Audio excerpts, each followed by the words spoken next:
今天我们利用这个时间来向世界各地的人友报告。你们都知道阿难是佛的弟子，为什么他一听佛陀讲的话，他都牢牢记在内心里面，而且一个字都不会漏掉？这是为什么？他的种持因缘是怎么起因的？怎么经过的？我们今天来探讨。有一天佛陀来到舍卫国祇树及孤独园，比丘们兴起一个疑问：贤者阿难过去生是修持何种德行？今世得以有如此殊胜的果报，能将佛陀所先说的微妙教法全部都能一词不忘啊，一日也不漏失，是为什么？于是所有比丘就前往佛陀的住所，请求世尊开示。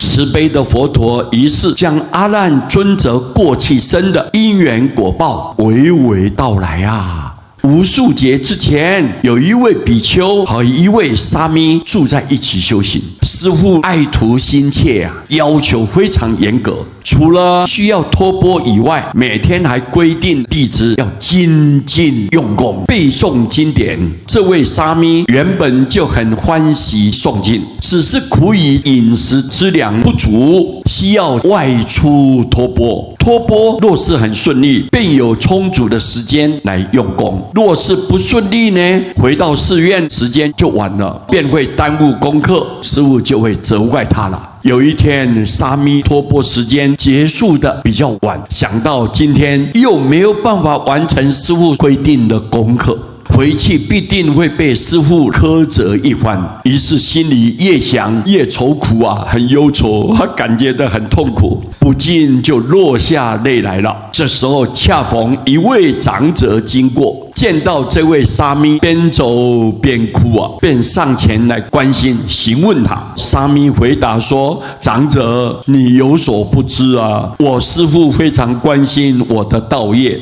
所以规定我要每天诵经。诵经如果能够圆满了，师父便非常欢喜；如果没有完成功课，便会加以责备我。不过呢，因为我每天还要外出托钵了，所以诵经时间多寡呢，就端看我托钵顺不顺利了。今天我托钵结束的太晚了，想到回去无法完成功课，必定会惹师父生气，所以我忍不住难过掉眼泪了。长者听了之后，很恳切地告诉沙弥：请你不要再难过了，以后就请你天天到我家来接受我的供养。我很欢喜能够供养你饮食，让你能够专心诵经用功。从此以后，沙弥在长者的供养之下，每天都能专心的诵经。师父规定的功课再怎么多，也都能够如期完成。佛陀告诉大众，故事中的这位比丘就是定光佛啊，沙弥就是我释迦牟尼佛啊，供养饮食的长者就是阿难尊者呀。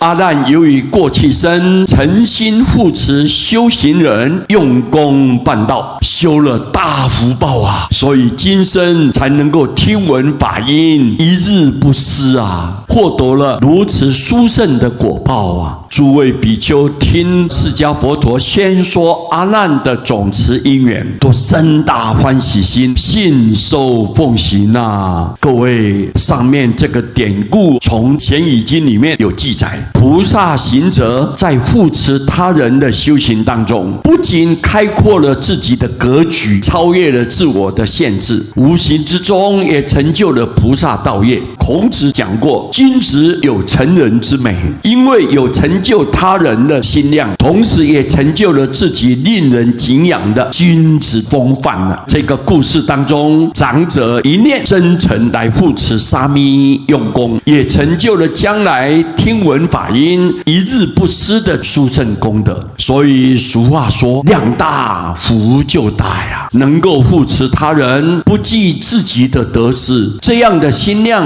就叫做大。